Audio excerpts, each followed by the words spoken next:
ಏನಂದರೆ ಒಂದು ನಾಟಕ ತಂಡದಲ್ಲಿದ್ದವರು ಯಾರೇ ಆಗಲಿ, ಯಾವನೇ ಕಲಾವಿದನಾಗಲಿ, ಅಲ್ಲಿಂದ ಆ ತಂಡವನ್ನು ಬಿಟ್ಟು ಹೋಗುವಾಗ ತಾನೊಂದು ಆ ತಂಡಕ್ಕೆ ಏನಾದರೂ ಒಂದು ಉಳಿಸ್ಕೊಂಡು ಹೋಗಬೇಕು.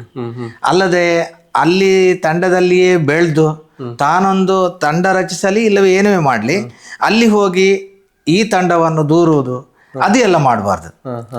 ಏನಾದರೂ ನಮಗೆ ಅಲ್ಲಿ ಕಲಿಸಿದ ಒಂದು ಶಾಲೆ ಅನ್ನೋದೊಂದು ಅವನ ಆತ್ಮಸಾಕ್ಷಿಯಾಗಿ ಒಪ್ಪಿದರೆ ಅವನು ಖಂಡಿತವಾಗ್ಲೂ ಮೇಲೆ ಬರಲಿಕ್ಕೆ ಸಾಧ್ಯ ಉಂಟು.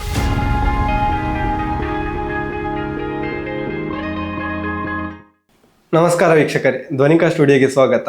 ನಮ್ಮೊಂದಿಗೆ ಇಂದು ನಟ, ನಿರ್ದೇಶಕ, ರಂಗಭೂಮಿ ಕಲಾವಿದ, ಗಾಯಕ ಆಗಿರುವ ರವಿಕುಮಾರ್ ಕಡೇಕರ್ ಅವರು ಇದ್ದಾರೆ. ಬನ್ನಿ ಅವರ ಜೀವನ ಪಯಣವನ್ನು ಅವರ ಬಳಿ ತಿಳಿಯೋಣ. ನಮಸ್ತೆ ಸರ್. ನಮಸ್ತೆ. ನಟ, ನಿರ್ದೇಶಕ, ಗಾಯಕ ಇತ್ಯಾದಿ ಇತ್ಯಾದಿ ಅಂತ ಹೇಳ್ಬೋದು. ಇದರ ಹಿಂದೆ ಇರುವ ರವಿಕುಮಾರ್ ಕಡೇಕರ್ ಯಾರು? ನನಗೆ ಈ ಜನರ ಸಪೋರ್ಟ್ನಿಂದ ನಾನು ಈ ಮಟ್ಟಕ್ಕೆ ಒಂದು ಬೆಳೆದಿದ್ದೇನೆ. ಏನೋ ಒಂದು ಬರೆಯುವ ಒಂದು ಹವ್ಯಾಸ ಒಂದು ಇಟ್ಕೊಂಡೆ. ಸಾಧಾರಣ ಒಂದು 18 ವರ್ಷಕ್ಕೆ ನಾನು ಬರೆಯುವ ಒಂದು ಉದ್ದೇಶ ಇಟ್ಕೊಂಡು 31 ವರ್ಷಗಳ ಪಯಣ ಈಗ ರಂಗಭೂಮಿಯಲ್ಲಿ. 31 ವರ್ಷಗಳಿಂದ ಈ ರಂಗಭೂಮಿ ಇದ್ದೀರಿ. ಈ ಒಂದು ಪಯಣ ಶುರು ಮಾಡುವಾಗ ನಿಮ್ಮ ತಂದೆ ತಾಯಿ ಹೇಗೆ ಪ್ರೋತ್ಸಾಹ ನೀಡಿದ್ರು? ತಂದೆ ತಾಯಿಗಳಂದರೆ ಅವರು ಯಾವುದೇ ಒಂದು ಈ ಸಾಂಸ್ಕೃತಿಕವಾಗಿ ಯಾವುದರಲ್ಲಿ ಇರಲಿಲ್ಲ ಅವರು. ಇದಂದರೆ ನಮ್ಮಲ್ಲಿ ಒಂದು ವಿಠೋಬ ರುಕ್ಮೆ ಭಜನಾ ಮಂದಿರ ಉಂಟು. ಅದರ ಒಂದು 25ನೇ ವರ್ಷದ ಕಾರ್ಯಕ್ರಮಕ್ಕೆ ಒಂದು ಪ್ರಥಮವಾಗಿ ವೇದಿಕೆ ಹತ್ತಿದ್ವಿ. ಅದು ಕತ್ತಲೆ ಕಬಿನಗ ನಾಟಕ. ಆ ನಾಟಕದಲ್ಲಿ ಪಾತ್ರ ಮಾಡಿದ ನಂತರ ನನಗೊಂದು ಈ ರಂಗಭೂಮಿಯನ್ನು ಒಂದು ಆಯ್ಕೆ ಮಾಡಿಕೊಳ್ಳುವಂಥ ಒಂದು ಮನಸ್ಸಾಯಿತು. ಅದಕ್ಕೋಸ್ಕರ ಈ ರಂಗಭೂಮಿಗೆ ನಾನು ಕಾಲಿಟ್ಟೆ. ಅಂದರೆ ಈಗ ಹೇಳಿದ್ರಿ ರಂಗಭೂಮಿ ಆಯ್ಕೆ ಮಾಡುವಂತ ಆಸೆ. ಆದ ನಂತರ ರಂಗಭೂಮಿ ಹೇಗೆ ನಿಮ್ಮ ಒಳಗೆ ಬಂದಿತು ಅಂತ? ಅಂದರೆ ನನಗೆ ಈ ಕೆಲವು ವಿಷಯಗಳನ್ನು ಜನಸಾಮಾನ್ಯರಿಗೆ ಒಂದು ತಿಳಿಸುವ ಒಂದು ಉದ್ದೇಶದಿಂದ ಒಂದು ಸಣ್ಣ ಸಣ್ಣ ಥೀಮನ್ನು ಇಟ್ಕೊಂಡು, ಈಗ ತಂದೆ ತಾಯಿಯದು ಕತೆ ಆಗಲಿ, ಅಣ್ಣ ತಂಗಿಯದು ಕತೆ ಆಗಲಿ, ಇಂಥ ಕತೆಗಳನ್ನು ಒಂದು ಸಮಾಜಕ್ಕೆ ಪ್ರಸ್ತುತಪಡಿಸಿ ಒಳ್ಳೆ ರೀತಿಯಿಂದ ಒಂದು ನಾಟಕವನ್ನು ಮಾಡಬೇಕಂತ ಒಂದು ಹುಮ್ಮಸ್ಸಿನಿಂದ ಬರೀಲಿ ಸ್ಟಾರ್ಟ್ ಮಾಡಿದೆ ನಾನು. ಮೊದಲು ಶುರು ಮಾಡಿದ್ದು ನೀವು ನಿಮ್ಮದೇ ಊರಿನ ಒಂದು ಸಂಸ್ಥೆಯಿಂದ ಶುರು ಮಾಡಿದ್ರಿ. ಅಂದ್ರೆ ಅದಕ್ಕೆ ನಾಟಕ ಮಾಡಿ. ಹೌದೌದೌದು. ಆ ಒಂದು ಸ್ಟೇಜ್ ಹತ್ತಿದಾಗ ಹೇಗಿತ್ತು ನಿಮ್ಮ ಮನಸ್ಥಿತಿ ಅಂತ? ಅಂದ್ರೆ ಅದು ಮೊದಲ ವೇದಿಕೆ ಯಾವಾಗಲೂ ಹೆದರಿಕೆ. ಯಾಕಂದ್ರೆ ನನಗೆ ಫಸ್ಟಿಗೆ ನಿರ್ದೇಶನ ಕೊಟ್ಟದ್ದು ದಿವಂಗತ ಉದ್ಯಾವರ ನಾರಾಯಣ್ ಗಾಣಿಗರ್ ಅವರು. ತುಂಬ ಒಳ್ಳೆಯ ನಿರ್ದೇಶಕರವರು. ಅದರ ನಂತರ ಸತೀಶ್ ಆಚಾರ್ಯ ಬೆರಡೂರು. ಅದು ಇವರು ನಮ್ಮ ನಾರಾಯಣ್ ಗಾಣಿಗರು ಏನಂದ್ರೆ ಅವರು ಒಂದು ವಿಷಯವನ್ನು ಹಿಡಿದ್ರೆ ಬಿಡುವುದೇ ಇಲ್ಲ. ಅವರು ಅಷ್ಟು ಟ್ಯಾಲೆಂಟ್ ಉಂಟು ಅವ್ರ ಹತ್ರ. ಅವರು ಒಂದು ದೃಶ್ಯಗಳಿಗೆ ಸಾಧಾರಣ ಒಂದೊಂದು ದಿನ ತೆಗೆದದ್ದು ಉಂಟು. ಅದನ್ನು ನಾನು ಕರಗತ ಮಾಡ್ಕೊಂಡಿದ್ದೇನೆ. ಯಾಕಂದ್ರೆ ಅವರು ಯಾವ ತರ ನಿರ್ದೇಶನ ಮಾಡ್ತಿದ್ರು ಅದನ್ನು ನಾನು ಸ್ವಲ್ಪ ಅವರಿಂದ ಕಲ್ತಿದ್ದೇನೆ. ಮೊದಲ ಬಾರಿಗೆ ವೇದಿಕೆ ಹತ್ತಿದ ರವಿಕುಮಾರ್ ಕಡೇಕರಿಗೂ ಈಗ ರಂಗಭೂಮಿ ಕಲಾವಿದನಾಗಿರುವ ರವಿಕುಮಾರ್ ಕಡೇಕರಿಗೂ ಏನಾದರೂ ವ್ಯತ್ಯಾಸ ಇದೆಯಾ ಅಂತ? ಇಲ್ಲ, ಮೊದಲ ಬಾರಿ ಹೇಗೆ ವೇದಿಕೆಗೆ ನಾವು ಹತ್ತಿದ್ದೇವೆ ಈಗಲೂ ಅದೇ ಥರ ಇದ್ದೇವೆ. ನಾವು ಯಾವುದೇ ಒಂದು ವಿಚಾರದಲ್ಲಿ ಅಹಮ್ಮನ್ನು ಬೆಳೆಸ್ಕೊಳ್ಳಿಲ್ಲ. ಕಲಾವಿದರು ಯಾವಾಗಲೂ ನಾವು ಇಷ್ಟು ವರ್ಷಗಳಿಂದ ಇದ್ದೇವೆ, ಇಷ್ಟು ವರ್ಷಗಳಿಂದ ನಾನು ದೊಡ್ಡ ಕಲಾವಿದ ಅಂತ ಇಟ್ಕೊಂಡ್ರೆ ಅಲ್ಲಿ ಬೆಳೀಲಿಕ್ಕೆ ಅವಕಾಶವೇ ಇರುವುದಿಲ್ಲ. ನಟನಾಗಿ ಆರಂಭವಾದ ಈ ಒಂದು ಪಯಣ ನಂತರ ನಿರ್ದೇಶಕನಾಗಿ, ಲೇಖಕನಾಗಿಯೂ ಬದಲಾದ್ರಿ ನೀವು. ಈ ಒಂದು ಬದಲಾವಣೆ ಹೇಗೆ ಆಯ್ತು? ಸ್ವಾಭಾವಿಕವಾಗಿ ಆಯ್ತಾ ಅಥವಾ ಒಂದು ಆಯ್ಕೆಯಾಗಿ ಆಯ್ತಾ? ಹೇಗೆ? ಇಲ್ಲ, ಅದು ಸ್ವಾಭಾವಿಕವಾಗಿ ಆಗತ್ತೆ. ಯಾಕಂದರೆ ನಾವು ನಾಟಕ 1-2-3 ನಾಟಕ ಆ್ಯಕ್ಟ್ ಮಾಡಿದ ಕೂಡಲೇ ಅಯ್ಯೋ ನಾವು ನಾಟಕವನ್ನು ಬರಿಬಹುದಲ್ಲ, ನಮಗೂ ಒಂದು ಟ್ಯಾಲೆಂಟ್ ಇದೆ ಅಂತ ಸ್ವಲ್ಪ ಮನಸ್ಸಿಗೆ ಬಂದ ಕೂಡಲೇ ನಾವು ನಾಟಕವನ್ನು ಬರೀಲಿಕ್ಕೆ ಸ್ಟಾರ್ಟ್ ಮಾಡಿದೆ. ಇನ್ನು ಈ ಒಂದು ರಂಗಭೂಮಿಯಲ್ಲಿ ಆರಂಭದ ದಿನಗಳಲ್ಲಿ ಸ್ವಲ್ಪ ಕಷ್ಟ ಇರ್ತದೆ. ಅಂದರೆ ಮೊದಲಿಗೆ ಬರುವಾಗ ಆವಾಗ ಯಾವತ್ತಾದರೂ ಹಿಂಜರಿಬೇಕಂತ ಎನಿಸಿತ್ತಾ? ಇಲ್ಲ, ಹಾಗೆ ಏನೂ ಆಗಲಿಲ್ಲ. ಆದರೆ ಒಂದು ನಮ್ಮಲ್ಲಿ ನಾವು ಸನ್ನಿಧಿ ಕಲಾವಿದರಂತ ಸಾಧಾರಣ ತಂಡ 21 ವರ್ಷ ಆಯಿತು ಕಟ್ಟಿ. ಅದರಲ್ಲಿ ಒಂದು 2 ವರ್ಷ ನಾಟಕವನ್ನು ನಿಲ್ಲಿಸಿದ್ದೇವೆ. ಯಾಕಂದ್ರೆ ನಮ್ಮ ಒಂದು ಇಬ್ಬರು ಕಲಾವಿದರು ಅಚಾನಕ್ಕಾಗಿ ಆಕಸ್ಮಿಕವಾಗಿ ಆಕ್ಸಿಡೆಂಟಲ್ಲಿ ತೀರೋದ್ರು. ಆವಾಗ ಒಂದು 2 ವರ್ಷ ಮಾತ್ರ ನಾಟಕ ಫೀಲ್ಡ್ ಬೇಕಾ ಬೇಡವಾ ಅನ್ನೋ ಒಂದು ಯೋಚನೆಯಲ್ಲಿದ್ದೆ. ನಂತರ ಪುನಃ ಕಂಟಿನ್ಯೂ ಮಾಡಿದೆ ಅದನ್ನೇ. ಅದೊಂದು ಬೇಸರದ ಸಂಗತಿ. ಇನ್ನು 31ಕ್ಕೂ ಅಧಿಕ ನಾಟಕಗಳನ್ನು ಬರೆದಿದ್ದೀರಿ. ಒಂದು ನಾಟಕ ನಿಮ್ಮೊಳಗೆ ಹೇಗೆ ಹುಟ್ಟುತ್ತೆ ಅಂತ? ನಾಟಕ ಅಂದರೆ ನಮ್ಮದು ಸಾಮಾಜಿಕ ಕಳಕಳಿ ಉಳ್ಳ ನಾಟಕವನ್ನೇ ಬರೆಯುವುದು. ಎಲ್ಲ ನಾಟಕಗಳಿಗೂ ಒಂದು ಥೀಮ್ ಇರುತ್ತೆ. ಏನಂದರೆ ಯಾವುದೋ ಒಂದು ಕತೆ ನಮ್ಮ ಸಾಮಾಜಿಕ ಜೀವನದಲ್ಲಿ ಏನು ನಡೀತದೆ ಅದನ್ನೇ ಪ್ರಸ್ತುತಪಡಿಸುವುದು. ಅಂದರೆ ಒಂದು ಕಾಲ್ಪನಿಕ ನಾಟಕವನ್ನು ನಾನು ಬರೆಯುವುದು ತುಂಬ ಕಡಿಮೆ.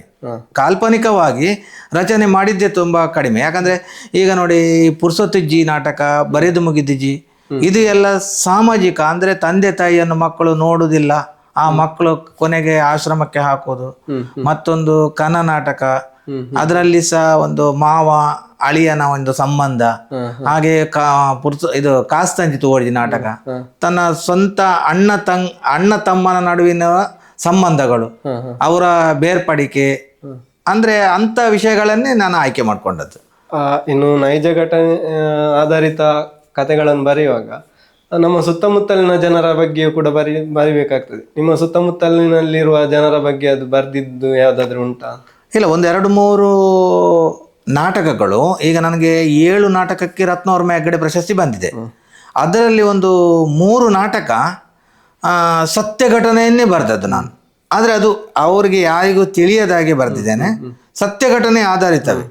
ನಮ್ಮಲ್ಲಿ ಕೆಲವು ಘಟನೆಗಳು ನಡೆಯುವುದನ್ನೇ ನಾನು ಬರೆದದ್ದು. ಈಗ 7 ಬಾರಿ ರತ್ನವರ್ಮ ಪ್ರಶಸ್ತಿ ನಿಮಗೆ ಸಿಕ್ಕಿದೆ. ಮೊದಲ ಬಾರಿ ಬರೆಯುವಾಗ ಇರುವ ಪ್ರೆಷರ್ ಸ್ವಲ್ಪ ಕಮ್ಮಿ ಇರ್ತದೆ, ಯಾಕಂದ್ರೆ ಮೊದಲಿಗೆ ಅಂತ. ಅದ ನಂತರ ಒಂದು ಪ್ರಶಸ್ತಿ ಸಿಕ್ಕಿದ ಮೇಲೆ ಪ್ರೆಷರ್ ಇನ್ನು ಜಾಸ್ತಿ ಆಗಿರ್ತದೆ. ಹೌದೌದು. ಅದು ಹೇಗೆ ಇರ್ತದೆ ಅಂತ? ಅಂದ್ರೆ ನನಗೆ ಪ್ರಥಮವಾಗಿ ಸಿಕ್ಕಿದ್ದು ಮಾಯದ ಬೊಲ್ಪು ನಾಟಕಕ್ಕೆ. ಅದಂದ್ರೆ ಅಲ್ಲಿ ತೃತೀಯ ಸ್ಥಾನ ಸಿಕ್ಕಿತು. ಅದರ ನಂತರ ನಾನು 2 ವರ್ಷಕ್ಕೊಮ್ಮೆ 3 ವರ್ಷಕ್ಕೊಮ್ಮೆ ಅಲ್ಲಿಗೆ ನಾನು ಕಳಿಸ್ತಾ ಇದ್ದೇನೆ. ಅಲ್ಲಿ ನನಗೆ ಸಾಧಾರಣ ಅದರ ನಂತರ ಎಲ್ಲವೂ ಪ್ರಥಮ ಸ್ಥಾನವೇ ಬಂತು. ಇನ್ನು 7 ವರ್ಷ ಕೊಟ್ಟ ನಂತರ ಅಲ್ಲಿ ಮತ್ತೆ ಹಾಕ್ಲಿಕ್ಕೆ ಇನ್ನು ಒಂದೇ ಚಾನ್ಸ್ ಇರೋದು. 8 ಬಾರಿಯ ನಂತರ ಯಾರಿಗೂ ಕೊಡೋದಿಲ್ಲ. ನಾನು ಸದ್ಯದ ಮಟ್ಟಿಗೆ ಇಲ್ಲಿ ಉಡುಪಿಯಲ್ಲಿ 7 ಬಾರಿ ತಗೊಂಡದ್ದು ನಾನೇ ಆಗಿರಬಹುದು, ಗೊತ್ತಿಲ್ಲ ನನಗೆ. ಈಗ ಇಷ್ಟು ನಾಟಕಗಳನ್ನು ಬರೆದಿದ್ದೀರಿ, ಇಷ್ಟು ನಾಟಕದಲ್ಲಿ ನಟಿಸಿದಿರಿ, ಇಷ್ಟು ನಾಟಕಗಳನ್ನು ನಿರ್ದೇಶನ ಮಾಡಿದಿರಿ. ಯಾವುದಾದ್ರೂ ನಾಟಕ ನಿಮ್ಗೆ ಹತ್ತಿರವಾದದ್ದು, ತುಂಬಾ ಹತ್ತಿರವಾದದ್ದು ಅಂತ ಯಾವುದಾದ್ರೂ ಇದೆ? ನನಗೆ ಅಂದ್ರೆ ಅದೊಂದು ಕಾಸ್ತಂಚಿ ತೂವಡ್ಜಿ ನಾಟಕ. ಅದೊಂದು ತುಂಬಾ ಅತ್ಯುತ್ತಮವಾದ ನಾಟಕ. ಒಂದು ಅಣ್ಣ ತಮ್ಮನ ಒಂದು ಆತ್ಮೀಯ ಸಂಬಂಧಗಳನ್ನು ಅದರಲ್ಲಿ ತೋರಿಸಿದ್ದೇನೆ. ಅದು ನಾಟಕಕ್ಕೆ ಈ ಸುಮನಸ ಕೊಡವರ್ನವರು ಇಲ್ಲಿ ಪ್ರಥಮ ಸ್ಥಾನ ಸಹ ಬಂದಿದೆ ಕಾಂಪಿಟೇಷನ್ ಅಲ್ಲಿ. ಇನ್ನು ಸೂರ್ಯಕಾಂತಿ ನಾಟಕ 500ಕ್ಕೂ ಹೆಚ್ಚು ಪ್ರದರ್ಶನ. ಅದನ್ನು ಬರೆಯುವಾಗ ಎಣಿಸಿದ್ರ ಇಷ್ಟು ಪ್ರದರ್ಶನಗೊಳ್ಬಹುದು ಅಂತ? ಇಲ್ಲ, ನನಗೆ ಅಂತ ಒಂದು ಕಲ್ಪನೆ ಇರಲಿಲ್ಲ. ಆ ನಾಟಕ ಒಂದು ಅಷ್ಟೊಂದು ಸೂಪರ್ ಹಿಟ್ ಆಗುತ್ತೆ ಆ 2003ನೇ ಇಸ್ವಿಯ ಆ ಟೈಮಲ್ಲಿ. ನಾನು ಎಣಿಸ್ಲೇ ಇಲ್ಲ. ನನ್ನ ಹತ್ರ ಒಂದು ಪುಸ್ತಕನೂ ಇಲ್ಲ. ಅದು 500 ಒಂದು ಲೆಕ್ಕ ಮಾತ್ರ. ಯಾಕಂದ್ರೆ 500ಕ್ಕಿಂತಲೂ ಜಾಸ್ತಿ ಪ್ರಯೋಗ ಆಗಿದೆ. ಯಾಕಂದ್ರೆ ಆ ಟೈಮಲ್ಲಿ ನಾನು 1000 ಪುಸ್ತಕವೇನೋ ಪ್ರಿಂಟ್ ಮಾಡಿದ್ದೇನೆ. ಒಂದು ಕಾಪಿನೂ ಇಲ್ಲ ನನ್ನ ಹತ್ರ. ಅದರಲ್ಲಿದ್ದ ಯಾವ ವಿಷಯ ಜನರಿಗೆ ಇಷ್ಟ ಆಗಿರ್ಬೋದು ಅಂತ? ಅದಂದ್ರೆ ಆವಾಗ ಬರುತ್ತಾ ಇದ್ದದ್ದು ಎಲ್ಲ ಪರದೆ ನಾಟಕಗಳು. ಇದರಲ್ಲಿ ನಾನೊಂದು ವೆರೈಟಿ ತೋರಿಸಿದೆ. ಒಂದು ಸೆಟ್ಟಿಂಗ್ ಅನ್ನು ಅಲ್ಲಿ ತಂದು ಬಿಟ್ಟೆ. ಒಂದು ಮನೆ, ಒಂದು ಟೈಲರ್ ಅಂಗಡಿ, ಇದನ್ನು ತಂದೆ. ಮತ್ತೆ ಕಾಮಿಡಿಯ ಒಂದಿಗೆ ಸೀರಿಯಸ್ ಮ್ಯಾಟರ್ ಅನ್ನು ಒಟ್ಟು ಮಾಡಿದೆ. ಅಂದ್ರೆ ಕಾಮಿಡಿ ಈ ಹಿಂದಿನ ನಾಟಕಗಳು ಹೇಗಿತ್ತಂದ್ರೆ ಒಂದು ಕಾಮಿಡಿ ಬೇರೆನೆ ಸೆಕ್ಷನ್ ಮಾಡ್ತಾರೆ, ಇದು ಕಥೆಯನ್ನು ಬೇರೆನೆ ಸೆಕ್ಷನ್ ಮಾಡ್ತಾರೆ. ನಾನು ಕತೆ ಕಾಮಿಡಿಯ ಇದ್ದವನು ಕತೆಗೆ ಲಿಂಕ್ ಇರುವ ಹಾಗೆ ಬರೆದಿದ್ದೇನೆ. ಅದೊಂದು ಸ್ವಲ್ಪ ಅಲ್ಲಿ ಹೈಲೈಟ್ ಆಗ್ಲಿಕ್ಕೆ ಕಾರಣವೇ ಅದು. ಇನ್ನು ಅಪ್ಪೆ ಮಂತ್ರ ದೇವತೆ ಎನ್ನುವ ನಾಟಕ ಕೂಡ ಬರೆದಿದ್ದೀರಿ. ಇದೊಂದು ಧಾರ್ಮಿಕ ನಾಟಕಗಳಲ್ಲಿ ಬರ್ಬೋದು. ಅಂಥ ನಾಟಕಗಳನ್ನು ಬರೆಯುವಾಗ ಧಾರ್ಮಿಕ ಇದಕ್ಕೆ ಧಕ್ಕೆ ಇರದಾಗಿ ನಾವು ಬರಿಬೇಕಾಗ್ತದೆ. ಅದು ಸ್ವಲ್ಪ ರಿಸ್ಕ್ ವಿಷಯ, ಅದರ ಬಗ್ಗೆ ಹೇಳಿ ಅಂದ್ರೆ. ಅಂದ್ರೆ ನಾನು ಅಪ್ಪೆ ಮಂತ್ರ ದೇವತೆ ಬರೀಲಿಕ್ಕೆ 1 ವರ್ಷ ಸ್ಟಡಿ ಮಾಡಿದ್ದೇನೆ. ನಾನು ಸಾಧಾರಣ ಒಂದು 4-5 ಜನರ ಹತ್ರ, ತುಂಬ ಅದರ ಬಗ್ಗೆ ತಿಳಿದವರ ಹತ್ರ ಯಾರು ದೇವೇಂದ್ರ ಅಮೀನ್ ಮುಲ್ಲಕಾಡು ಆಗಲಿ ಮತ್ತು ಇಲ್ಲಿ ಸುಧರ್ಮ ಶ್ರೀಯಾನ್, ಬನ್ನಂಜೆ ಬಾಬು ಅಮೀನ್ ಇವ್ರ ಹತ್ರ ಎಲ್ಲ ಡಿಸ್ಕಸ್ ಮಾಡಿಯೇ ಆ ನಾಟಕವನ್ನು ಬರ್ದದ್ದು. ಯಾಕಂದರೆ ಈ ಸಾಮಾಜಿಕ ನಾಟಕ ಬರೆಯುವಾಗ ನಾವು ಏನಾದರೂ ತಪ್ಪಿ ಬರೆದ್ರೆ ಜನರು ಏನು ಹೇಳುವುದಿಲ್ಲ. ಈ ಮಂತ್ರದೇವತೆಯ ಕಥೆಯಲ್ಲಿ ಏನಾದರೂ ನಾವು ಬರ್ದದ್ರಲ್ಲಿ ತಪ್ಪು ಕಾಣಿಸಿದರೆ ಅದು ಅವರಿಗಿಂತ ಜಾಸ್ತಿ ನಮಗೆ ಹೊಡೆತ ಬೀಳುತ್ತೆ. ಅದಕ್ಕೋಸ್ಕರ ಎಲ್ಲರಿಂದ ತಿಳಿದುಕೊಂಡೇ ನಾವು ಆ ನಾಟಕವನ್ನು ಬರೆದದ್ದು. ಇಂಥದ್ದೇ ನಾಟಕಗಳನ್ನು ಬರೆಯುವ ಮುಂದಿನ ಯೋಚನೆ ಏನಾದರೂ ಇದೆಯಾ? ಈಗಾಗಲೇ ಒಂದು ಕೋಟಿ ಚೆನ್ನೈ ಆಧಾರಿತ ಸತ್ಯದ ಬಳ್ಳಿಲ್ ಅಂತ ಒಂದು ಮಾಡಿದ್ದೇವೆ. ಅದು ಒಂದು ಪ್ರಯೋಗ ಆಗಿದೆ. ಬಟ್ ಇನ್ನು ನೆಕ್ಸ್ಟ್ ಅದನ್ನು ಮಾಡ್ತೇನಂತ ಇದ್ದೇನೆ, ಮಾಡ್ಬೇಕಂತ ಇದೆ. ಯಾಕಂದ್ರೆ ಅದರಲ್ಲಿ ಒಂದು ಹೊಸತನದ ಕೋಟಿ ಚೆನ್ನೈ ಕಥೆಯನ್ನೇ ಹಾಕಿದ್ದೇನೆ ನಾನು. ಯಾರು ಮೊನ್ನೆ ಅದೇ ನೋಡಿದವರು ಹೇಳ್ತಾರೆ ಅದನ್ನು ಇದರಲ್ಲಿ ಹೇಗೆ ಸ್ಟಾರ್ಟ್ ಆಯ್ತು ಹೇಗೆ ಮುಗಿಯಿತು ಅಂತ ಗೊತ್ತಿಲ್ಲ, ಯಾವುದನ್ನು ಎಳಿಲಿಲ್ಲ ಜಾಸ್ತಿಯಾಗಿ. ಆದ್ರಿಂದ ಅದನ್ನೊಂದು ವೇದಿಕೆಗೆ ತರಬೇಕಂತ ಒಂದು ಮನಸ್ಸಲ್ಲಿ ಇದೆ. ಈಗ ನಿಮ್ಮದೇ ಒಂದು ನಾಟಕವನ್ನು ನೋಡುವಾಗ ನೀವು ಪ್ರೇಕ್ಷಕನಾಗಿ ನೋಡ್ಲಿಕ್ಕೆ ಇಷ್ಟಪಡ್ತೀರಾ, ಲೇಖಕರಾಗಿ ನೋಡ್ಲಿಕ್ಕೆ ಇಷ್ಟಪಡ್ತೀರಾ? ನಾನು ಪ್ರೇಕ್ಷಕನಾಗಿಯೇ ನೋಡಲಿಕ್ಕೆ ನನಗೆ ಇಷ್ಟ ಆಗೋದು. ಯಾಕಂದರೆ ನಾವು ಈ ಹಾಸ್ಯಮಯ ನಾಟಕಗಳನ್ನೆಲ್ಲ ನೋಡುವಾಗ ನಾವು ಜನರ ಒಂದು ಮನಸ್ಥಿತಿಯನ್ನು ಅರ್ಥ ಮಾಡ್ಕೊಳ್ಬೇಕು. ಅವರು ಯಾವುದಕ್ಕೆ ನಗಾಡ್ತಾರೆ, ಆವಾಗ ನಾವು ಪ್ರೇಕ್ಷಕನಾಗಿದ್ದರೆ ಒಳ್ಳೆಯದು. ಯಾಕಂದರೆ ಜನರಿಗೆ ಯಾವ ವಿಷಯಗಳು ಬೇಕು ಈಗ ಅನ್ನೋದನ್ನು ನಾವು ತಿಳ್ಕೊಳ್ಬೇಕಾದ್ರೆ ನಾವು ಪ್ರೇಕ್ಷಕನಾಗಿಯೇ ನೋಡಬೇಕು. ಇನ್ನು ಯಾವುದೇ ಒಂದು ನಾಟಕ ನಾವು ಪ್ರೇಕ್ಷಕರಾಗಿ ನೋಡುವಾಗ ಕೇವಲ 2-3 ಗಂಟೆಯಲ್ಲಿ ಮುಗ್ದೋಗ್ತದೆ. ಆದರೆ ಅದರ ಹಿಂದಿನ ಶ್ರಮ ತುಂಬ ಇರ್ತದೆ. ಅಂಥದ್ದು ಯಾವುದು ಘಟನೆಗಳು ಅಥವಾ ಕಷ್ಟಗಳು ನಿಮಗೆ ನೆನಪಿದೆಯಾ? ಇಲ್ಲ, ನಮ್ಮಲ್ಲಿ ಮಂತ್ರದೇವತೆಯ ಒಂದು ನಾಟಕದಲ್ಲಿ ಸ್ಟೇಜಿನ ಹಿಂದುಗಡೆ ಇರುವವರೇ ಮೊದಲ ಹೀರೋಗಳು. ಖಂಡಿತವಾಗ್ಲು ಅವರು, ಮತ್ತೆ ಲೈಟಿಂಗ್ ಪರ್ಫಾರ್ಮೆನ್ಸ್ನವರು, ಮ್ಯೂಸಿಕ್, ಇದು ಎಲ್ಲ. ಯಾಕಂದ್ರೆ ಕಲಾವಿದರೇ ಅಲ್ಲಿ ಹಿಂದೆ ವರ್ಕ್ ಮಾಡೋದು. ಆದ್ರಿಂದ ಏನು ನಮಗೆ ಸಮಸ್ಯೆ ಇಲ್ಲ, ಎಲ್ಲ ಕಲಾವಿದರು ನಮ್ಮ ಪರದೆಯ ಹಿಂದೆ ವರ್ಕ್ ಮಾಡ್ತಾರೆ. ಈಗ ಇನ್ನೊಂದು ವಿಷಯ ಏನಂದ್ರೆ, ಫಿಲ್ಮಲ್ಲಿ ಈಗ ಯಾವ್ದಾದ್ರು ಒಂದು ಸೀನ್ ನಡೀತಿರುವಾಗ ತಪ್ಪಾದ್ರೆ ಅಲ್ಲೇ ಕಟ್ ಹೇಳ್ತಾರೆ, ಮತ್ತೊಮ್ಮೆ ಶೂಟ್ ಮಾಡ್ಬೋದು. ಆದ್ರೆ ನಾಟಕದ ಇದ್ರಲ್ಲಿ ಲೈವ್ ಹೋಗೋದ್ರಿಂದ ಅದೊಂದು ಅವಕಾಶ ಇರೋದಿಲ್ಲ. ಆ ಸಮಯದಲ್ಲಿ ಏನಾದ್ರೂ ತಪ್ಪಾದ್ರೆ ಹೇಗೆ ಸರಿಪಡಿಸ್ಕೊಳ್ತಾರೆ ಅಂತ? ಇಲ್ಲ, ಅದನ್ನು ಇವಾಗ ನಾವು ಮಂತ್ರದೇವತೆ ನಾಟಕದಲ್ಲಿ ಮಾಡ್ಲಿಕ್ಕೆ ಆಗುದಿಲ್ಲ. ಯಾಕಂದ್ರೆ ಅದು ರೆಕಾರ್ಡೆಡ್, ಅದು ಲೈನ್ ಅಪ್ ಅಲ್ಲಿ ಹೋಗ್ತದೆ. ಏನ್ ಮಾಡ್ಲಿಕ್ಕೂ ಅದನ್ನು ಸರಿ ಮಾಡ್ಲಿಕ್ಕೆ ಆಗುದಿಲ್ಲ. ಬಟ್ ಇದು ಲೈವ್ ನಾಟಕ ಆದ್ರೆ ಅದು ದೃಶ್ಯಗಳನ್ನು ಅಲ್ಲಿ ಇದ್ದ ಕಲಾವಿದರು ಅರ್ಥ ಮಾಡಿಕೊಂಡು ಅವರೇ ಅಡ್ಜಸ್ಟ್ಮೆಂಟ್ ಮಾಡಿ ಹಿಂದೆ ಮುಂದೆ ಮಾಡ್ಕೊಳ್ತಾರೆ. ಹಾಗೆ ಒಂದು ಘಟನೆ ಆಗಿದೆ ನನ್ನ ಪಾನ್ಬೀಡ ಪಾಂಡುರಂಗ ನಾಟಕದಲ್ಲಿ. ಒಂದು ಕಡೆ ಇಂದ್ರಾಳಿಯಲ್ಲಿ ಆಗುವಾಗ 4ನೇ ದೃಶ್ಯದ ಸಂಭಾಷಣೆಗಳು 3ನೇದ್ರಲ್ಲಿ ಬಂದೋಯ್ತು. ಆವಾಗ ಇಲ್ಲಿಯ ಸಂಭಾಷಣೆಯನ್ನು ಅಲ್ಲಿಯ ಸಂಭಾಷಣೆಯನ್ನು ಪರದೆ ಹಿಂದ್ಗಡೆ ನಿಂತೆ ಅಲ್ಲಿ ಇದ್ದ ಪಾತ್ರಗಳಿಗೆ ನಾನು ಹೇಳಿಬಿಟ್ಟೆ. ಅವರು ಅದನ್ನು ಸರಿ ಮಾಡ್ಕೊಂಡು ಹೋದ್ರು. ನೀವು ನಟನಾಗಿ ಯಾವ್ದಾದ್ರು ತಪ್ಪವನ್ನು ಮಾಡಿದ್ರ? ಹೇಗೆ? ನಟನಾಗಿ ತುಂಬ ಕಡೆ ಮಾಡಿದ್ದೇನೆ. ಆದರೆ ನನಗೊಂದು ಇಲ್ಲಿ ಹಳೆ ಅಂಗಡಿಯಲ್ಲಿ ಉಡುಪಿ ಮತ್ತು ದಕ್ಷಿಣ ಕನ್ನಡ ಜಿಲ್ಲಾ ಉಭಯ ಜಿಲ್ಲಾ ಮಟ್ಟದ ರಾಜ್ಯ ಮಟ್ಟದ ನಾಟಕದಲ್ಲಿ ನನಗೆ ನನ್ನ ಬರೆದು ಮುಗಿದ ನಾಟಕದಲ್ಲಿ ಕೌನ್ಸಿಲರ್ ಕೇಶವ ಪಾತ್ರಕ್ಕೆ ಶ್ರೇಷ್ಠ ಪೋಷಕ ನಟನು ಸಿಕ್ಕಿದೆ. ಅದು ತುಂಬಾ ಮಹಾನ್ ಘಟಾನುಘಟಿ ಕಲಾವಿದರಿದ್ರು. ಆದ್ರೂ ನನಗೆ ಹೇಗೆ ಸಿಕ್ಕಿತು, ಯಾಕೆ ಕೊಟ್ರು ಅಂತ ಗೊತ್ತಿಲ್ಲ. ಅದು ಏನೋ ಸರಸ್ವತಿಯ ದಯೆ ಅಷ್ಟೇ. ಈಗ ಆಗ ಹೇಳಿದ್ರಿ ಮಂತ್ರ ದೇವತೆಯಲ್ಲಿ ರೆಕಾರ್ಡಿಂಗ್ ಅಂತ, ಅದು ಇತ್ತೀಚೆಗೆ ಬಂದ ಒಂದು ಬದಲಾವಣೆ ಬೆಳವಣಿಗೆ ಹೇಳ್ಬೋದು. ಆದ್ರೆ 31 ವರ್ಷಗಳ ಹಿಂದೆ ಒಂದು ರೀತಿ ಇತ್ತು, ಈಗ ಒಂದು ರೀತಿಯಾಗಿದೆ. ವ್ಯತ್ಯಾಸ ಏನು ಆಗಿದೆ ಅಂತ? ಅಲ್ಲ, ಈಗ ನಾವು ಆವಾಗ ನೋಡುವವರ ಮನಸ್ಥಿತಿ ಬೇರೆನೇ ಇತ್ತು ನಾಟಕಗಳು. ಆವಾಗ ನೋಡಿ, ನಂದು ಸೂರ್ಯಕಾಂತಿಯ ನಾಟಕ ಆಗುವಾಗ ಸೂರ್ಯ ಮೂಡಿದ್ದು ಉಂಟು.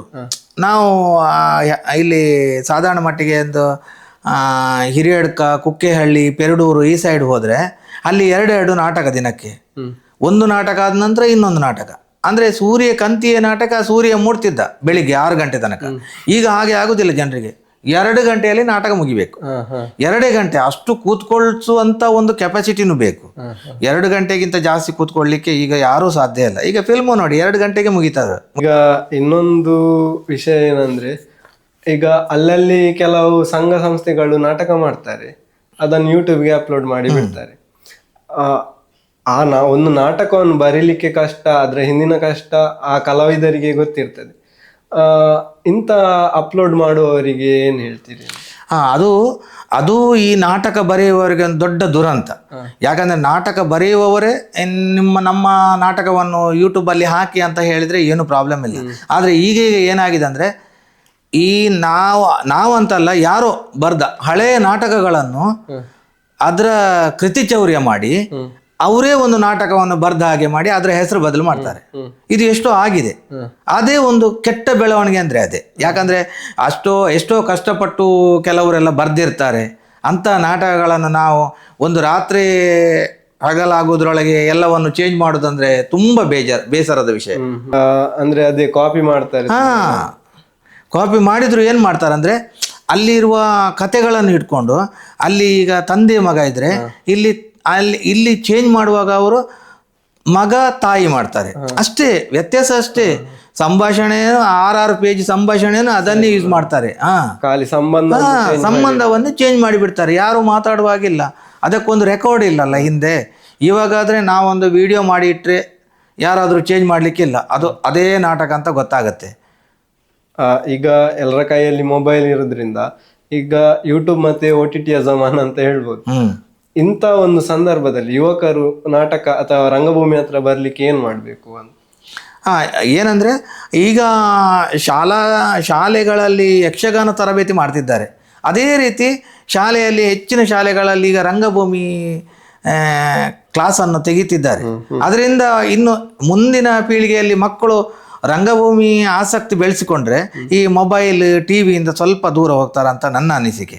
ಈಗಿನ ತುಳು ನಾಟಕ ಮತ್ತೆ ಫಿಲ್ಮಲ್ಲೂ ಹೇಳ್ಬೋದು, ಹಾಸ್ಯಕ್ಕೆ ಹೆಚ್ಚು ಗಮನ ಕೊಡ್ತಿದ್ದಾರೆ, ಗಂಭೀರ ವಿಷಯಗಳನ್ನು ಸ್ವಲ್ಪ ದೂರ ಇಡ್ತಿದ್ದಾರೆ. ನಿಮ್ಮ ಅಭಿಪ್ರಾಯವೇನು? ಈಗ ನಾವು ನೋಡುವ ಗಂಭೀರ ವಿಷಯಗಳನ್ನು ಹಾಸ್ಯಮಯವಾಗಿ ತೋರಿಸಿದ್ರೆ ತುಂಬ ಒಳ್ಳೆಯದು. ಯಾಕಂದರೆ ಈಗ ನೋಡಿ, ಒಬ್ಬರು ಕುಡಿದು ಬಂದಂತ ಇಟ್ಕೊಳ್ಳುವ, ಅವನನ್ನು ನಾವು ಹಾಸ್ಯಮಯವಾಗಿ ನೋಡಿದಾಗ ನಮ್ಗೆ ತುಂಬಾ ನಗು ಬರ್ತದೆ. ಅದೇ ವಾಸ್ತವವಾಗಿ ಮನೆಯಲ್ಲಿ ಅದೇ ಆದ್ರೆ ಎಂತ ಒಂದು ನೋವು ಉಂಟು. ಗಂಭೀರ ಅದು ಆ ಪಾತ್ರಗಳನ್ನು ನಾವು ಬೆಳೆಸೋದ್ರಲ್ಲಿ ಉಂಟು.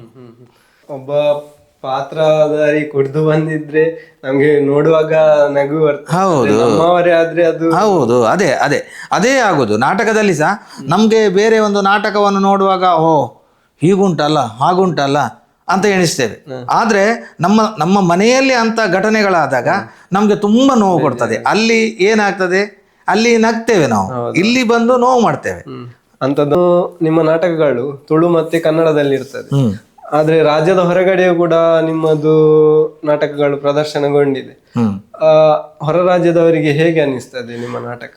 ಹೊರ ರಾಜ್ಯ ಅಂದ್ರೆ ನಾವು ಚೆನ್ನೈಯಲ್ಲಿ ಗೋಪಾಲಿ ಪಾತಿರ್ಜಿ ನಾಟಕ ಮಾಡಿದ್ವಿ. ಅದೇ ನಮ್ಮ ಕರ್ನಾಟಕ ಸಂಘದವರು. ಅಲ್ಲಿ ಹೌಸ್ಫುಲ್ ಆಗಿತ್ತು. ಅದು ಏನೋ ಯಾರು ಹೋಗಿಲ್ಲ ಅಲ್ಲಿಗೆ ಇಷ್ಟ ತನಕ. ಚೆನ್ನೈಯಲ್ಲಿ ಯಾರು ಮಾಡಲಿಲ್ಲ, ಕರ್ನಾಟಕ ಸಂಘದವರು ಮಾಡಿದ್ದು. ಅದು ತುಂಬಾ ಒಳ್ಳೆಯ ಪ್ರಶಂಸೆಗೆ ಪಾತ್ರವಾಗಿದೆ. ನಿಮ್ಮ ಈ ಒಂದು ರಂಗಭೂಮಿಯಲ್ಲಿ ಸನ್ನಿಧಿ ಕಲಾವಿದರು ಎನ್ನುವ ಒಂದು ದೊಡ್ಡ ಒಂದು ತಿರುವು ಅಂತ ಹೇಳ್ಬೋದು, ಅದ್ರ ಬಗ್ಗೆ ಹೇಳಿ. ಅಂದರೆ ಸನ್ನಿಧಿ ಕಲಾವಿದರಂದರೆ ನಮ್ಮಲ್ಲಿ ನಾವು ಯಾರೂ ಒಂದು ದೊಡ್ಡ ರೀತಿಯ ಕಲಾವಿದರಂತ ಯಾರೂ ಎಣಿಸೋದಿಲ್ಲ. ನಾವೊಂದು ಅಷ್ಟು ಪ್ರಯೋಗ ಮಾಡಿದ್ದೇವೆ, ಇಷ್ಟು ಪ್ರಯೋಗ ಮಾಡಿದ್ದೇವೆ ಅನ್ನುವ ಯಾರಿಗೂ ಒಂದು ಮನಸ್ಸಲ್ಲಿ ಅಹಂ ಇಲ್ಲ. ಅದೇ ನನಗೆ ಖುಷಿ. ಎಲ್ಲರೂ ಕಲಾವಿದರಲ್ಲ, ನಾವೆಲ್ಲ ಸನ್ನಿಧಿ ಕಲಾವಿದರ ನೌಕರರಂತೆ ಇದ್ದಾರೆ ಎಲ್ಲರೂ. ಇನ್ನು ಮುಂದಿನ ಪೀಳಿಗೆಯ ನಾಟಕಗಾರರು, ರಂಗಭೂಮಿ ಕಲಾವಿದರಿಗೆ ನಿಮ್ಮ ಒಂದು ಸಂದೇಶ? ಏನಂದರೆ, ಒಂದು ನಾಟಕ ತಂಡದಲ್ಲಿದ್ದವರು ಯಾರೇ ಆಗಲಿ, ಯಾವನೇ ಕಲಾವಿದನಾಗಲಿ, ಅಲ್ಲಿಂದ ಆ ತಂಡವನ್ನು ಬಿಟ್ಟು ಹೋಗುವಾಗ ತಾನೊಂದು ಆ ತಂಡಕ್ಕೆ ಏನಾದರೂ ಒಂದು ಉಳಿಸ್ಕೊಂಡು ಹೋಗಬೇಕು. ಅಲ್ಲದೆ ಅಲ್ಲಿ ತಂಡದಲ್ಲಿಯೇ ಬೆಳೆದು ತಾನೊಂದು ತಂಡ ರಚಿಸಲಿ ಇಲ್ಲವೇ ಏನೇ ಮಾಡಲಿ, ಅಲ್ಲಿ ಹೋಗಿ ಈ ತಂಡವನ್ನು ದೂರುವುದು ಅದು ಎಲ್ಲ ಮಾಡಬಾರ್ದು. ಏನಾದರೂ ನಮಗೆ ಅಲ್ಲಿ ಕಲಿಸಿದ ಒಂದು ಶಾಲೆ ಅನ್ನೋದೊಂದು ಅವನ ಆತ್ಮಸಾಕ್ಷಿಯಾಗಿ ಒಪ್ಪಿದ್ರೆ ಅವನು ಖಂಡಿತವಾಗ್ಲೂ ಮೇಲೆ ಬರಲಿಕ್ಕೆ ಸಾಧ್ಯ ಉಂಟು. ಅನೇಕ ಪ್ರಶಸ್ತಿಗಳು ನಿಮಗೆ ಲಭಿಸಿವೆ. ಯಾವುದಾದ್ರೂ ಪ್ರಶಸ್ತಿ ನಿಮಗೆ ಹತ್ತಿರವಾದದ್ದು, ಮತ್ತೆ ಪ್ರಶಸ್ತಿಗಿಂತ ದೊಡ್ಡದು ಕಲಾವಿದನಿಗೆ ಪ್ರೇಕ್ಷಕರ ಒಂದು ಮಾತು, ಯಾವುದಾದ್ರೂ ಪ್ರೇಕ್ಷಕನ ಮಾತು ನಿಮಗೆ ಹತ್ತಿರವಾದದ್ದು ಇದೆಯಾ? ಇಲ್ಲ, ಅಂದರೆ ನಮಗೆ ಮಂತ್ರದೇವತೆ ನಾಟಕ ಮಾಡುವಾಗ ನಮ್ಮ ಮಂತ್ರದೇವತೆ ಮತ್ತು ಪಂಜುರ್ಲಿಗೆ ಅಲ್ಲಿ ಸನ್ನಿವೇಶ ಬರುವಾಗ ಜನರು ಎದ್ದು ನಿಂತು ಕೈ ಮುಗಿತಾರೆ. ಅದಕ್ಕಿಂತ ಖುಷಿ ಕೊಟ್ಟದ್ದು ಯಾವುದೂ ಇಲ್ಲ. ಯಾಕಂದರೆ ತುಂಬ ಖುಷಿಯಾಗಿದೆ ಅದರಿಂದ. ಪಂಜುರ್ಲಿ ಮತ್ತು ಮಂತ್ರದೇವತೆ ಪ್ರವೇಶ ಆಗುವಾಗ. ಇನ್ನು ಈ ಒಂದು ರಂಗಾಯಣದಲ್ಲಿ ನಿಮಗೆ ಇನ್ನು ಸಾಕು ಎನ್ನುವ ಯಾವುದಾದ್ರು ಸಂದರ್ಭ ಬಂದಿತ್ತಾ? ಇಲ್ಲ, ಇದು ಇದು ಅಂದರೆ ಒಮ್ಮೆ ನಾವು ರಂಗಭೂಮಿ ಕಡೆ ಮನಸ್ಸು ಮಾಡಿದರೆ ಅದನ್ನು ಬಿಟ್ಟು ಹೋಗಲಿಕ್ಕೆ ಸಾಧ್ಯವೇ ಇಲ್ಲ. ಇನ್ನು ಈ ಒಂದು ರಂಗಭೂಮಿ ಇರದಿದ್ರೆ ರವಿಕುಮಾರ್ ಕಡೇಕರ್ ಹೇಗಿರ್ತಿದ್ರು, ಎಲ್ಲಿರ್ತಿದ್ರು? ಇಲ್ಲ, ರಂಗಭೂಮಿ ಇಲ್ಲದಿದ್ದರೆ ಅದೇ ನನ್ನದು ಕೆಲಸ ಮನೆ ಇಷ್ಟೇ, ಬೇರೆ ಏನಿಲ್ಲ. ಮುಂದೆ ಯಾವುದಾದ್ರು ಪ್ರಾಜೆಕ್ಟ್ ಏನಾದರೂ ಇದೆಯಾ? ಪ್ರಾಜೆಕ್ಟ್ ಅದೇ ಒಂದು ಈ ಸಾರಿ ಒಂದು ಹೊಸ ನಾಟಕವನ್ನು ತೆಗಿಬೇಕಂತಿದ್ದೀವಿ. ಸತ್ಯದ ಬಳ್ಳಿಲಿ. ಅದರ ನಂತರ ಇನ್ನೊಂದು ನಾಟಕ ಉಂಟು. ಅದಂದರೆ ಇವಾಗ ನಾಟಕ ಮಾಡುವಾಗ ತುಂಬ ಜನರನ್ನು ನೋಡಬೇಕಾಗ್ತದೆ, ಯಾವ ಥರ ತೆಗಿತಾರೆ, ಜನರಿಗೆ ಯಾವುದು ಇಷ್ಟ ಅಂತ. ಅದಕ್ಕೋಸ್ಕರ ಸ್ವಲ್ಪ ಲೇಟಾಗಿ, ಅಂದರೆ ಡಿಸೆಂಬರಲ್ಲಿ ಹೊಸ ನಾಟಕ ಇದೆ, ನಾವು ಪ್ರಸ್ತುತ ಪಡ್ತಿದ್ದೇವೆ. ವರ್ಷಗಳು ಕಳೆದಂತೆ ಸಂಶೋಧನೆ ಕೂಡ ಜಾಸ್ತಿ ಆಗ್ಬೇಕು. ಹೌದೌದೌದು. ಈಗ AI ಬಂದು ಕೆಲವರಿಗೆ ಈಗ ಬರೆಯುವ ಕೆಲಸವೇ ಇಲ್ಲ. AI ಯಲ್ಲಿ ಸಂಭಾಷಣೆಯಲ್ಲಿ ನಾಟಕ ಮಾಡ್ತಾರೆ. ನಾವು ಹಾಗೆ ಆಗುದಿಲ್ಲ. ನಾವು ಬರೆಯುವುದೇ ನಾಟಕವನ್ನು. ಆದ್ರೆ ಎಷ್ಟೇ ಬಂದ್ರು ನಾವು ಬರೆದ ನಾಟಕಕ್ಕೂ ಅದರ ಸಂಭಾಷಣೆಗೂ ತುಂಬಾ ವ್ಯತ್ಯಾಸಗಳಿದೆ. ಹೌದು. ಮುಂದಿನ ಪೀಳಿಗೆಗೆ ರವಿಕುಮಾರ್ ಕಡೇಕರ್ ಅವರು ಕಲೆಯ ಮೂಲಕ ಏನು ಬಿಟ್ಟು ಹೋಗ್ಬೇಕಂತ ಬಯಸಿದ್ದೀರಿ?